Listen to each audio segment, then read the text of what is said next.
domicile de la gauche anticapitaliste. Donc cofondateur également de Vraiment à gauche sur Foix, et puis élu municipal dans les élections municipales sur Foix. Mireille Martin, parole de la gauche anticapitaliste, toulousaine par ailleurs, et aujourd'hui à Foix. Donc Martine Billard, coprésident du parti de gauche et ancienne députée. Arnaud Coustier, co-secrétaire du parti de gauche de l'Ariège. Donc, je suis membre de la gauche anticapitaliste et du Front de gauche. Avec le parti de gauche, nous avons pris l'initiative de lancer les listes Front de gauche sur l'Ariège, donc de lancer cette dynamique avec cette réunion publique tout à l'heure à Foix. Il nous semble en effet qu'il est important dans un département où le Parti socialiste est hégémonique, qui mène actuellement une politique d'austérité, je crois que sans trop se tromper, on peut la qualifier de droite, avec par exemple un député socialiste, à savoir Fauré, qui va bientôt voter le budget d'austérité et qui va peut-être être le candidat à palier. Donc il y a un enjeu pour nous important que le Front de gauche, sur son programme anti-austérité, sur son programme éco-socialiste, apparaisse en tant que tel, partout où c'est possible, en Ariège, partout où des listes indépendantes au premier tour sont possibles. Donc nous avons pris cette initiative parce qu'elle nous semble absolument essentielle. Donc Arnaud Coustier, co-secrétaire du parti de gauche de l'Ariège. Effectivement, je suis très heureux qu'on ait pu arriver à mener à bien cette initiative. Nous en aurons d'autres tout au long de la campagne, car nous avons décidé d'aller au-devant des gens, d'avoir notre propre dynamique et surtout de laisser la place au peuple. Vous l'avez vu dans notre communiqué qui annonçait cette réunion, nous souhaitons véritablement laisser la place au peuple afin qu'il puisse aujourd'hui prendre en main les affaires municipales qui sont certainement les plus importantes puisqu'elles touchent directement le quotidien des gens et qui aujourd'hui dans ce département sont quand même à l'origine de ce que je peux appeler ce pouvoir patriarcal qui exerce ici dans ce département depuis 1946 une mainmise totale du pouvoir. Alors pourquoi je dis ça? C'est parce que je pense que ce pouvoir ne pourrait exister sans l'appui de tous ces petits maires, sans l'appui de tous ces petits conseillers municipaux, avec respect, quand je dis petits, mais c'est-à-dire de tous ces petits villages, qui ensuite agissent à l'intercommunalité, qui ensuite votent le sénateur, qui ensuite permettent au Parti socialiste de ce département de continuer d'avoir une mainmise totale à tous les niveaux. Et qui aujourd'hui prive les Ariégeoises et les Ariégeois, qui à mon avis ont quand même d'autres aspirations, beaucoup plus à gauche que celles qui sont défendues aujourd'hui par le gouvernement ou par ce département, et le prive complètement de représentativité. Notre rôle à nous, Front de gauche, c'est de faire valoir nos idées, notre programme, et aussi de proposer une alternative politique crédible. Et on l'a aujourd'hui, elle est là, Martine et Myriam vont en parler ensuite. C'est pour ça qu'on les a invités aussi, c'est-à-dire pour amener des éléments programmatiques dans une vie municipale, quotidienne, qui touche les gens. Mais dans ce département, on a quand même aujourd'hui un véritable souci à faire avancer nos idées, alors que pourtant, dans la population, elles sont représentées, puisque je vous rappelle que quand même, Jean-Luc Mélenchon, aux dernières élections présidentielles, a fait un des plus gros scores nationaux ici dans ce département. Donc notre devoir aujourd'hui est de porter partout où nous le pouvons, dans toutes les grandes villes, mais aussi dans les villages et partout où nous avons des gens qui ont envie aujourd'hui de se reconnaître dans nos idées, leur donner l'envie de représenter nos idées, de les porter et de défendre ces valeurs-là. On est dans une situation terrible, on vit une crise quand même vraiment incontournable. Il a dit politique de droite, je crois que tout le monde est d'accord là-dessus. Dans ce département, on reste quand même dans un département où il est mené quand même une politique de gauche. On ne peut pas non plus dire que c'est une politique de droite qui est menée, sauf que cette politique, elle est menée au mépris de toutes les autres forces, sauf la droite, puisque quand même, je tiens à rappeler que le maire de Mazères, Marette, siège à la commission permanente du Conseil général, vote tous les budgets et vote l'ensemble quasiment des décisions d'Augustin Monropos. Vous le savez très bien, vous les journalistes, Loulou vient à côté de moi, oui, Tintin assieds-toi à côté de moi, Loulou et Tintin sont tous les deux ensemble, et Tout ça fonctionne très bien. Donc on a aujourd'hui un cas unique quand même dans ce département. On a l'UMP et le PS. Je mets Caléja un peu à part, mais l'UMP et le PS, oui, non, mais je le mets un peu à part, volontairement. Mais enfin quand même, on a un conseiller général qui siège à la commission permanente, UMP, et qui vote l'ensemble des décisions du Parti Socialiste. Et quand je vous dis Loulou, assieds-toi, vous savez très bien, vous rigolez, vous souriez, parce que c'est la réalité. Donc nous, aujourd'hui, on représente la gauche, on a des valeurs, on a des idées, on a un programme, et on voudrait que les Ariégeois et les Ariégeoises aujourd'hui nous rejoignent partout où ils le peuvent, pour que enfin on vienne porter autre chose. Je trouve quand même dingue que depuis des années, plein de gens n'arrêtent pas de vous dire oui, Tintin, machin, il y en a marre, et puis finalement, chaque fois, vous le savez très bien, on va se retrouver peut-être au lendemain des municipales avec toujours les mêmes résultats. Donc aujourd'hui, je pense que cet appel qu'on veut lancer, qu'on va lancer jusqu'au mois de mars, qu'on continuera de lancer ensuite, parce qu'il y aura d'autres échéances, vous le savez, les européennes, les territoriales, qui sont très importantes. On continuera aujourd'hui de demander aux gens, aujourd'hui rejoignez-nous, venez porter, venez aussi vous défendre. Voilà. Donc c'est quand je dis place au peuple, c'est vraiment cette idée-là qui nous a guidés. C'est pour ça qu'aujourd'hui on l'a fait avec la gauche anticapitaliste de Denis Ciel. J'espère que demain on le fera avec nos camarades du Parti communiste et pourquoi pas l'ensemble de la population qui se sent aujourd'hui, qui a envie de prendre nos affaires en main. Voilà ce que je voulais vous dire. Depuis que François Hollande est arrivé au pouvoir, c'est-à-dire un peu plus d'un an maintenant, les choses n'ont absolument pas changé. Et même, il faut le dire, le constater, on a une politique qui s'inscrit complètement dans les pas de la précédente, c'est-à-dire celle de Sarkozy et Fillon, ce qui est un vrai problème. Tout à l'heure, Arnaud disait, la gauche, c'est pas la droite, c'est vrai. On est persuadé que la gauche, c'est pas la droite. Visiblement, c'est pas le Parti socialiste. Et même dans les collectivités territoriales, du conseil général, du conseil municipal, les politiques d'austérité commencent à se faire sentir. Il n'y a pas 36 solutions. Soit on s'oppose à ces politiques d'austérité en disant qu'il y a une alternative politique, on peut mener d'autres politiques avec des choix volontaristes, on s'oppose aux politiques d'austérité. Soit on dit ce qui se passe aujourd'hui, on n'a pas d'autre solution que de les appliquer, de les mettre donc en pratique avec des conséquences dramatiques. Un autre enjeu quand même de ces élections qui va de pair avec ces histoires d'austérité, qui va accentuer les problématiques, c'est l'acte 3 de la décentralisation, la métropolisation, pour ce qui concerne les grands centres urbains, qui vont déposséder énormément les territoires, notamment ruraux, de moyens qui vont, ces lois-là, qui vont nier la solidarité et l'égalité entre les territoires, et qui vont produire encore plus d'injustice sociale. Si vous ajoutez ça à l'austérité et les coûts budgétaires, on va dans une situation très très difficile et très critique. On nous dit on peut mener une politique. On a des propositions, on a un programme. On sait que ce programme il est incompatible avec les orientations qui sont données aujourd'hui. On dit on est capable de le faire, de le mener jusqu'au bout. On a donc des propositions d'alternatives politiques. J'insiste bien là-dessus parce que c'est pas une histoire de changement de cap. On va pas un petit peu adoucir la politique qui est en cours. On veut mener une autre politique. Bon, c'est le sens évidemment donc, de notre démarche, que ce soit la gauche anticapitaliste, je crois que ce soit celle du PG, celle aussi des autres groupes et d'autres composantes. Vous savez qu'il y a un débat entre nous, et c'est pour ça que Arnaud a raison de dire que l'objectif, c'est pas de dire, voilà, il y a des listes front de gauche autonomes au premier tour, ceux qui nous aiment nous suivent. C'est de dire, nous, ces listes-là, proposent à tous, toutes celles, y compris le Parti communiste qui aujourd'hui se pose des questions, va faire voter ses militants dans un mois, je crois, si je ne dis pas de bêtises, mais selon le calendrier, selon les villes. Et au-delà même, il y a des endroits, par exemple, où les Verts ont rompu avec l'écologie des Verts. C'est le cas de Rennes. C'est sorti aujourd'hui dans la presse. Il va y avoir une liste au-delà du front de gauche avec les Verts. On le dit au NPA. Je suis bien placé pour dire qu'on peut faire des choses ensemble, mais pas dans le sectarisme, dans la fermeture d'esprit. Non, il faut qu'on puisse avoir des listes quand on a dit ça. On le dit, la gauche du PS qui n'est pas d'accord. S'il y a des élus, des militants et des électeurs, il y en a des sincères qui se disent on ne peut pas continuer à aller dans le mur avec cette politique-là. Nous, on propose aussi de faire une liste commune. Voilà notre démarche. Ce n'est pas du tout une démarche de fermeture, c'est au contraire une démarche d'ouverture, mais sur des bases qui sont claires. Qui sont claires, c'est-à-dire qui disent l'austérité, nous la combat. Voilà, on ne l'accepte pas. Qu'elle vienne du national, qu'elle vienne de l'Europe, on ne l'accepte pas. Les peuples ont assez payé, c'est pas de payer la facture du système capitaliste. Et on dit deux sur un programme alternatif qui met en exergue ce qui nous paraît essentiel aujourd'hui.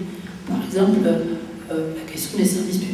Retour pour les villes qui ne sont pas dans ce cas-là. Je suis Toulousaine, je peux vous parler, de la régie publique de l'eau pour les transports gratuits, développement également du transport urbain et rural qui permettent aux gens de se déplacer de manière gratuite, en tout cas la moins nombreuse possible, qui dit en gros plus de démocratie, parce que ce que disait Arnaud, ce que disait Denis, c'est un vrai problème, c'est pas simplement parce que le Parti Socialiste est hégémonique en Ariège, je connais aussi un petit peu, je suis ariégeoise d'origine, et pas seulement parce qu'il est hégémonique depuis 1946, c'est que de toute façon, il y a un système aujourd'hui politique qui est injuste et qui est antidémocratique, qui fait que beaucoup de partis, dont le nôtre, dont notre rassemblement, sont privés de voix, sont privés d'expression politique et publique, et donc du coup ne peuvent pas mettre en pratique dans les institutions, mais aussi dans le quotidien ce qu'ils proposent. Donc il y a un problème de point de vue de la démocratie, et le plus grave, je pense, c'est que la plupart des citoyens sont privés de démocratie.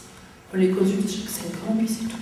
Or nous on dit qu'il faut aujourd'hui instaurer un autre système qui permette dans le quotidien, et sur des sujets importants qui ont des conséquences justement sur le quotidien de ces gens, il faut que ces gens puissent décider. Voilà. C'est vraiment le sens, c'est pas le budget participatif au PS, je te consulte un petit peu, puis je vois si effectivement ce que tu dis, ça correspond à ce que je veux faire. Si ça ne correspond pas, je laisse de côté, si ça correspond à fond, on va bien voir. Non, c'est que les gens puissent décider. Concrètement, voilà, c'est aussi une question d'éducation citoyenne et populaire. Ça, c'est très important. Dernière chose, bien évidemment, les questions sociales et les questions d'emploi. Aujourd'hui, elles sont importantes, c'est une des premières priorités d'ailleurs, je pense que ça sera des enjeux des municipales, et qu'il y aura quelque part aussi un enjeu national, on en est convaincu à ces élections, c'est qu'une municipalité digne de ce nom doit promouvoir l'emploi socialement et écologiquement utile. Il faut réfléchir à tout ça, et puis lutter contre la précarité. Voilà. Ça peut être des modèles de ce point de vue-là, ce qui n'est pas le cas aujourd'hui. La mairie dirige pas le Parti Socialiste, la précarité n'a pas été éradiquée, c'est pas vrai. Même parfois, y compris avec l'austérité, c'est cette précarité-là qu'on privilégie par rapport à des emplois stables qui sont aujourd'hui nécessaires. Voilà un petit peu, on a le débat ce soir, ce que nous, on propose de faire dans la volonté, simplement de dire qu'il faut des listes telles que je viens de les définir une fois, mais effectivement, comme l'a rappelé Arnaud, le plus possible dans le département et dans l'ensemble des départements de ce pays, pour qu'on ait véritablement une alternative de gauche, radicalement de gauche, à gauche du Parti Socialiste. Et il y a un autre enjeu, même si la menace de l'extrême droite. La désespérance sociale, elle nourrit un vote extrémiste, simpliste, démagogique, xénophobe et raciste. Malheureusement, les dernières déclarations de Valls sur les Roms montrent que non seulement la droite, mais une partie du PS fait là-dessus. Donc il y a un vrai danger. La seule solution, c'est de dire mais non, votez pas, il ne faut perdre dans les bras de ce qui va peste brûle, mais au contraire, voter pour des militants sincères qui à gauche, parce qu'on peut une politique radicalement dans l'intérêt de la majorité des masses, d'un point de vue social, écologique et démocratique. Martine Billard, co-présidente du Parti de gauche. Que je voudrais rappeler un petit peu pour comprendre aussi pourquoi nous insistons tant sur le besoin et l'intérêt d'avoir une campagne du Front de gauche au municipal au premier tour.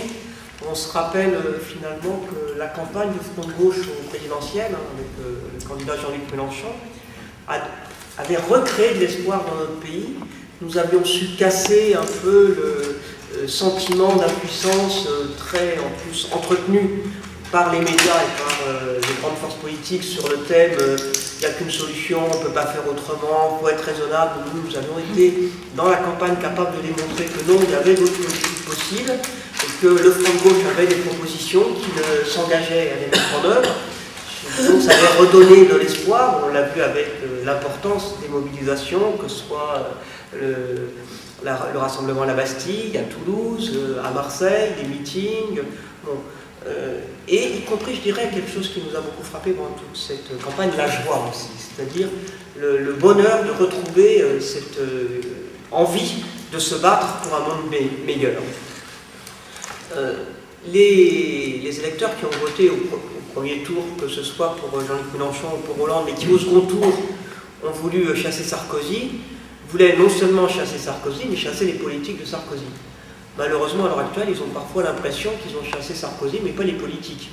Puisque quand on regarde sur un certain nombre de thématiques, bon, Myriam m'a parlé de la question des Roms, mais sur la question sociale, on pourrait dire que, par exemple, le fameux ANI, le fameux accord transposé dans la loi, reprenait des dispositions contre lesquelles l'ensemble des députés se réclamant de la gauche s'étaient battus à l'Assemblée contre, à l'époque, quand c'était présenté sous Nicolas Sarkozy, donc y compris les députés socialistes. Quand on voit aujourd'hui le débat autour du travail du dimanche, dans les grandes agglomérations, il y a eu une loi qui a été votée en 2009, qui était la loi Maillet, donc qui était donc une loi qui étendait le travail du dimanche. À l'époque, le Parti socialiste s'était mobilisé contre cette loi et dénonçait cette loi. Et aujourd'hui, on voit que le patronat avait compris. J'avais compris qu'il pouvait se mettre un certain temps dans l'illégalité et qu'ensuite ça provoquait la modification de la loi. C'est ce qui était passé en 2009. C'était tout l'immense centre commercial de plan de campagne à côté de Marseille, dans l'illégalité, qui avait obtenu du coup que la loi soit modifiée pour finalement effacer l'illégalité qui avait régné pendant plusieurs années. Aujourd'hui, le patronat de Sephora, celui de Conforama, celui de Leroy Merlin, c'est ce qu'il fait. Et les supérettes. C'est ce qu'il fait. Ils se disent, bon, on va peut-être payer quelques amendes, mais au bout du compte, la loi va être modifiée pour que, dorénavant, il y ait de plus en plus d'ouverture le dimanche. Et qu'est-ce que répond le gouvernement ou un certain nombre de dirigeants socialistes? C'est il faut être moderne, il faut plus de souplesse.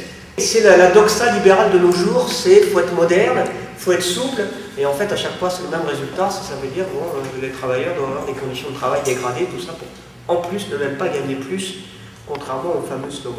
Nous voulons continuer à démontrer qu'il y a une autre politique possible, parce que nous pensons profondément, la France est un des pays les plus riches de la planète, donc il n'y a pas de raison que cette richesse soit finalement appropriée par une petite caste, pendant que d'autres n'ont pas de quoi vivre. Les chiffres sont connus, les inégalités ont explosé, et pendant que les revenus des classes populaires stagnent, augmentent très peu, bon, les plus riches, eux, voient exploser leurs revenus, et en plus ça ne sert à rien. Ça sert à la spéculation et à la dégradation de la planète en général, parce que c'est au gaspillage. Bon. Donc on peut faire autrement.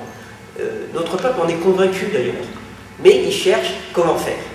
Et c'est de la responsabilité du Front de gauche d'être capable de démontrer comment faire pour pouvoir donc aller vers un monde de plus de justice sociale et qui prenne en compte les urgences écologiques et notamment l'urgence climatique. Bon, le rapport du GIEC vient de sortir, et quand on regarde la conférence environnementale, deuxième du nom, puisqu'il y en a eu l'an dernier, il y en a eu cette année, on pourra en faire une troisième l'an prochain, et ainsi de suite, et on pourra ensuite faire un recueil des discours qui auront été prononcés. Malheureusement, on ne pourra pas faire un recueil des actions. Pour l'instant, dehors du blabla, il ne se passe rien strictement dans le champ de l'environnement. Et c'est dramatique parce qu'il y a une urgence qui augmente d'année en année. Alors, au niveau du parti de gauche, nous pensons que par rapport au désamour finalement d'une fraction importante de la population vis-à-vis de la politique, on entend beaucoup, de toute façon, finalement, gauche et droite c'est pareil, bon, ils nous font des discours et ensuite ils font le contraire. Bon. Donc nous disons que si le Front de gauche veut gagner la confiance de la population, il faut que le Front de gauche maintienne une ligne cohérente. C'est-à-dire entre les discours qu'on porte et la façon dont on les porte et la façon dont nous agissons. C'est pour ça que nous insistons beaucoup sur le fait qu'au municipal, il faut qu'il y ait des listes, qui soient des listes animées par le Front de gauche, mais qui peuvent être évidemment beaucoup plus larges. Mais qui sont des listes animées par le Front de gauche, qui peuvent prendre des formes diverses, qui peuvent être bien évidemment regroupées au-delà des militants, parce que l'objectif c'est pas de se regrouper entre militants, c'est un intérêt limité, c'est d'apporter et de construire avec l'ensemble des citoyens, et au niveau des forces, comme l'a dit Myriam, élargir, bon, au niveau d'Europe Écologie, il y a Rennes, il y a Grenoble qui est en discussion, il y a Cholet, en Maine-et-Loire, il y a une liste Front de gauche Europe Écologie, il y en a d'autres qui sont déjà annoncés. Bon, il y a d'autres endroits où c'est Front de gauche NPA aussi. Notamment, il y a, dans la région, il y a Pau, où il y aura une liste Front de gauche NPA conduite par Olivier d'Artigol. Bon. Donc on voit qu'il y a ces possibilités justement de répondre par l'intermédiaire d'une campagne, qu'elle soit des campagnes animées par le Front de gauche. Si on veut qu'il y ait un retour de la confiance dans l'action politique dans notre pays, si on veut que, par désespoir, un certain nombre de concitoyens, en voyant tout en l'air, ne décident pas d'aller voter Front National, il faut qu'il y ait une force qui soit capable de donner de l'espoir et de montrer qu'elle met ses actes en conformité à ces discours. Et heureusement que le Front de gauche existe, parce que je pense qu'aujourd'hui, si dans le pays le Front de gauche n'existait pas, la situation serait encore plus désastreuse. Donc c'est le sens de notre campagne partout en France, c'est le sens de ma présence au nom du Front de gauche ce soir en Ariège, d'appuyer le travail qui est fait par toutes les forces du Front de gauche, donc parti de gauche anticapitaliste, il y a d'autres forces, le Parti communiste, l'exemple de Pau, il y a Tarbes aussi, où il y a des Front de gauche avec Marie-Pierre Vieux, il y en a d'autres, il y a une liste à Gare en région parisienne avec Francis Parny, donc il y a beaucoup d'endroits où il y aura des listes Front de gauche emmenées par une autre force, mais avec l'ensemble des forces du Front de gauche présentes dans la localité correspondante. Donc voilà le sens de la réunion ce soir, d'affirmer que nous ne baissons pas les bras, nous sommes convaincus qu'en se battant, on peut aller de l'avant.